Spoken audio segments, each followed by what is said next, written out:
Chelsea Football Club World Cup finalists. Who would have thought? Not me. Especially not after we lost 3-1 to Flamengo. Or 4-1. I actually forgot the score. I genuinely forgot. It was like last week. This Club World Cup has been such a ride. It's not over yet though, but it's been such a ride. From the first game against LAFC to the game against Flamengo, which by the way, birthed this channel. This channel would not exist if we hadn't lost to Flamengo. You know what else wouldn't have happened if we didn't lose to Flamengo? We probably wouldn't be in the semi-finals. We would have had to play Bayern. Somehow if we beat Bayern, we would have had to play PSG. And then if we'd be in PSG, we would have had to play Real Madrid. So I think genuinely, everything happens for a reason, guys. This is proof of that. Because if beating Flamengo, not only for me personally, has started this channel, which now I love, I enjoy so much, isn't it? We're in the Club World Cup final. No one can chat to us. We are top 2 clubs in the world. Just factually, we are. Even if we lose, we will be written down as finalists of the first ever Club World Cup. We'll be there. But look, we're going to win. We are going to win. But anyways, let's talk about the game today. We'll talk more about the final later. And also when we know who we'll be facing. Obviously, that game will be tomorrow. But on the game, look, honestly, out of the 3 Brazilian sides we faced, this game was the one where we were most comfortable, by far. The one where the opposition team had least chances, the one where the opposition team had least goals, the one where we just felt more comfortable on the ball. And look, it wasn't even our best performance. It wasn't perfect, but you can tell that we've been improving game on game this tournament, because against Flamengo, after the equaliser, we completely collapsed. We just didn't look interested. Even after the Neto goal, we looked disinterested. Against Palmeiras, we dropped off after the equaliser and before the Esteval equaliser. But then we managed to, climb back up and get the winner, and then also just finish on top, momentum-wise as well. We were better towards the end of that game. And in this game, after we scored the first goal, which, what a goal. I'll get onto the goals later. There was not a moment where it looked like we've dropped off. There was maybe a little bit, maybe up straight after the goal, where there was the handball shout, which, by the way, in my opinion, wasn't a handball. My mate who I was on call with thought maybe it was a handball. He's a Chelsea fan, by the way, so he's not even biased. But, he was talking about maybe he did move his arm. I didn't think it was a handball. My reasoning is because he moves his arm backwards. So he's trying to put his arm away from the ball. It's by his side. It's in a natural position. And there's minimal effect done by the contact. It wasn't going to go to an attacker. It wasn't going to go in the goal. So it certainly, to me, wasn't a penalty. And I'm glad the referee overturned the initial decision. It was a good decision, in my opinion, to do so.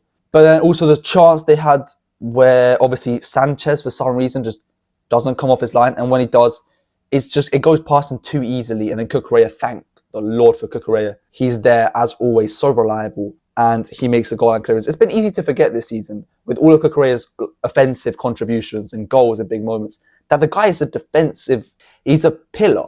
He's an actual, he's so hard to get by. How many wingers, the best wingers in the world, have faced him this season, and they've not managed to bypass him? He's had them on lock. Saka, I can count Salah, I can count Esteval.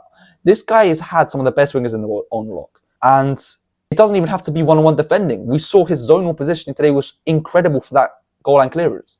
He was at the right place at the right time. And that, to me, saving that goal, which would have made it 1-0 and would have potentially made the game a lot more chaotic and unpredictable, that is as good as a goal. That is honestly as good as a goal. And yeah, we never lost momentum after those 2 events. Fluminense never really had another real go at us, except for maybe a counter-attack here and there. But our defense was so solid today. I was debating before the game, you know what? Not having Cole with that left centre-back worries me, because we don't have a natural left centre-back. There's no Badiashile. Tosin or Chalobah, one of them is going to have to play out of position. It ended up being Tosin, and I thought Tosin was great today. I actually thought Tosin was so good. This guy's honestly rapidly becoming one of my favourite Chelsea players, bro. He's rapidly becoming one of my favourite players, because this guy is so talented, and we got him for free. We got him for free off our local rivals Fulham. It was insane business from Chelsea. This guy has been so good since he joined. He's had more appearances than the big money signings of Fofana and of Disasi. He's just been so solid, bro. And today, his passing on the ball, again, showing how good he is on the ball, breaking the line, splitting the midfield, just some brilliant passes. And again, obviously, defensively, he was so solid alongside Chalobah today. Didn't really put a foot wrong at all, both of them today. And I was really happy with them. Sanchez was obviously decent, only made 1 or 2 saves. I feel like he could have done better, obviously, for the chance that Cucurella cleared. But I won't really go into Sanchez too hard today. We kept a clean sheet. Caicedo was world class as usual. I mean, he's just so good, bro. He's so good. Another injury scare towards the end, but it's Caicedo. He's made of the strongest metal in the world, which I don't know what is, but he's made of it. Whatever it is, he's made of it. He is unbreakable. You can dent him, but that dent will just pop right back up. You know the sort of the meme that online where the guy gets punched and his head just flips, and you think he's gone, you think he's done, and then it just flips right back, and he just stares back at you, ready to punch you in the mouth and knock you out. That's Caicedo. Yeah, I quit. Wait, what? I quit. What? Wow. Sir, you cannot forfeit the match. Scared. Yes, I can. You cannot break that guy. He's moldable, but he is not destructible. You cannot destroy him. He's super glued together, bro. He's insane. Enzo was solid today. Started off a bit shaky for me, actually, but I think he grew into the game and was decent. Obviously got the assist for the second goal. Wingers were decent. Neto, for me, was just so good today. Obviously, pretty much created the first goal. And Nkunku maybe was a bit lackluster. Should have scored, but we won, so I don't really give a shit about Nkunku, you know what I mean? Like, I'm just gassed.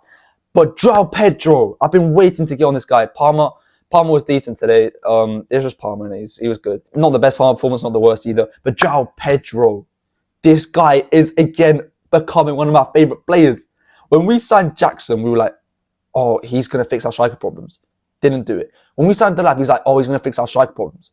He's not looked the greatest. Joao Pedro, we signed him, we're like, oh, bro, where does he play? What does he do? Where's he come from? What has he done? All of that is out of the window.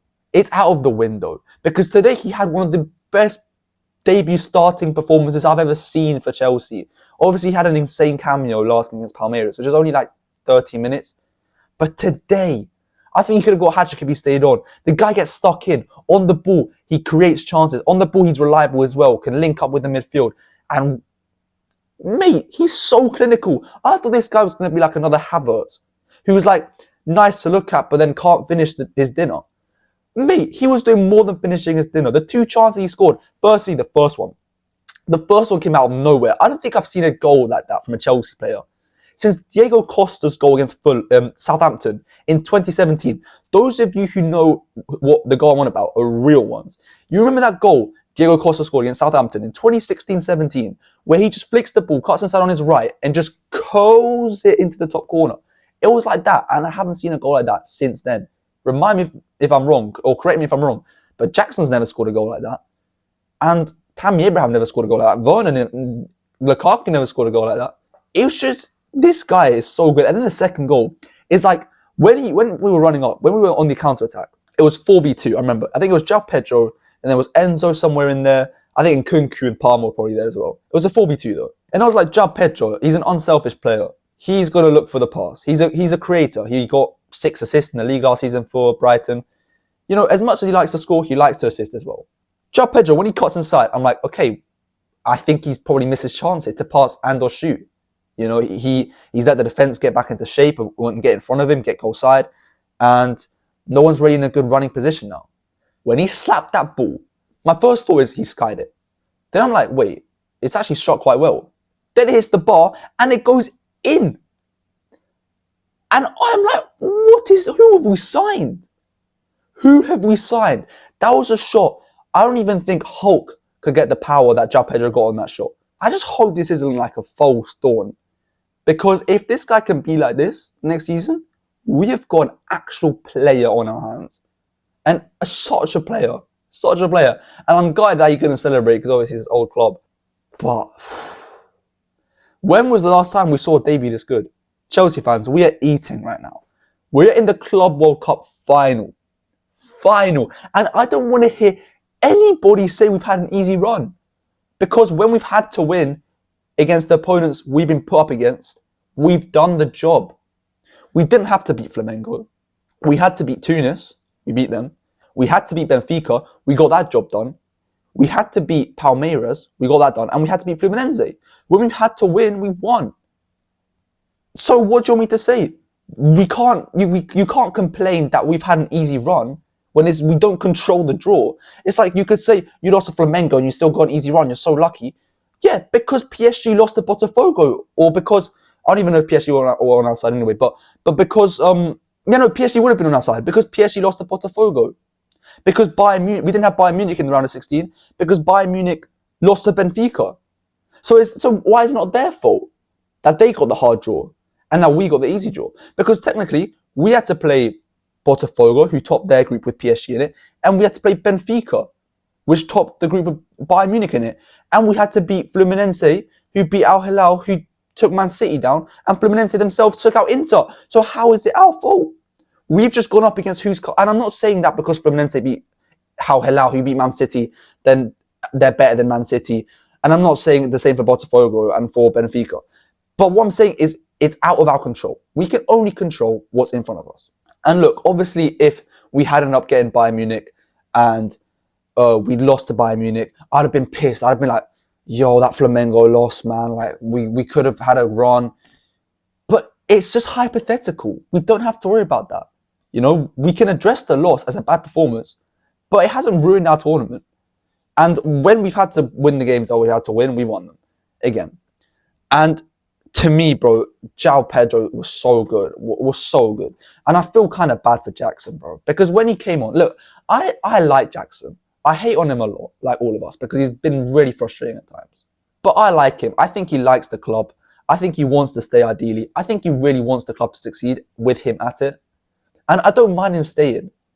But when you saw him come on for Joao Pedro, and you could tell he wanted that goal so badly. He wanted to impress Maresca so badly. And he should have got it, man. And I really would have liked him to. But he just doesn't finish his chances, man. He doesn't. Hopefully, though, Delap and Joao Pedro can pressure each other and Jackson to improve. Because to me right now, that's the only way Jackson's getting out of this, bro. Because right now, it's not looking good for him. It's not looking good for him. But yeah, this is such a good result for Chelsea. Such a good result for Chelsea. And we're just getting better each game. We're getting better each game. Maresca's getting better each game. The subs are getting better each game. Good to see Andre Santos get minutes today. The lineups are getting better each game. Good to see Reece James get minutes as well. The players are getting better each game as well. Everything's just getting better, man. And yeah, Chelsea are world finalists. I can't believe it. We're here. We have arrived. We have arrived. Chelsea Football Club are back where we belong, guys. On the world stage. On the global stage. And hey, Real Madrid or PSG, whoever it may be, you don't figure that out tomorrow. But just know, yeah, just know who you're going to have to play in the final. Know who you're going to have to play in the final. And wait, all I'm going to say is we might not be the favourites for it. We might not have Mbappe. We might not have a Ballon d'Or Dembele. We might not have Desiree Doué, who scored in a Champions League final. 2 goals. We might not have a Jude Bellingham. We might not have a Vinicius. We might not have a Barcola, Kvaratskhelia, Tchouaméni, Goulet. Oh, 2 words. Moises Caicedo. That's all I'm going to say. Moises Caicedo, get ready to announce yourself on the world stage. If we win in this final, do you know how much, or you know what? Forget if we win. If we play well and our players play well, the amount of disrespect Caicedo's been getting from global fans, not even because English fans I feel like now know Caicedo's class, but because we haven't been in Europe, there's still an ignorance around the Chelsea players' quality. Caicedo will be able to hush some critics. Lavia, Reece James, Palmer as well, who's been getting criticised a lot recently. Who else is there? Cucurella. We will be there. That's what I'm going to say. Enzo Fernandez. We will be there. And all I want to say is stand on business, guys. If you lot have been calling Caicedo and Enzo flops, don't change your minds after one game. Stand on business. But at least we'll all know who you really are. We'll all know that you're just agenda-driven and you don't really have the football knowledge. You don't really have it. Because if you haven't been able to see so far that these players are class players, I don't know what to tell you. I don't know what to tell you. If you still look at transfer fees, I don't know what to tell you. Chelsea are literally the healthiest club financially. I don't know about the world, but in England we are. We've got the best PSR. And whether you like the loopholes we're doing or not, they're legal. You know, we got fined for someone the other day, which we're going to make back in the Madueke sale. But financially, we are so good right now. So stop trying to be accountants. Stop trying to be economists or businessmen. You're not that, guys. You sit in your basement, you watch football, you go on Twitter, and then you go to sleep. So don't pretend to care about the numerals and the factors and the statistics and the derivatives. You don't do you let the big boys deal with that, yeah? And you focus on enjoying the football. Because if you're not enjoying this football that Chelsea are playing right now, and that Caicedo is playing, and that Enzo is playing, and that Palmer's playing, and that Cucurella is playing, you are depriving yourself of world-class football. World-class football. Chelsea Football Club are not managed by Graham Potter anymore. We don't have Havertz as our striker anymore. We're not playing 30-year-old Kovacic with 33-year-old Jorginho anymore. We don't have Koulibaly starting centre-back with a number 26 on. We don't have Kepa in goal. This is a different Chelsea to the ones you lot have been seeing since the last time we were in the Champions League. We don't have Raheem Sterling starting at the wing anymore. This is a different Chelsea, and all I want you lot to know is that be ready for next season. Because there's one more game left of this Club World Cup, but there's 38 Premier League games left in the next season, and there's the Champions League games, and there's the Carabao Cup, and there's the FA Cup, and Chelsea Football Club are coming for it all.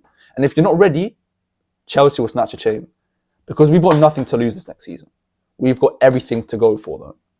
So, like I've been saying every game, there's now only one more game. So, we're taking it game by game. We've got to the point where it's just one more game. Chelsea Football Club, one more game to be crowned world champions.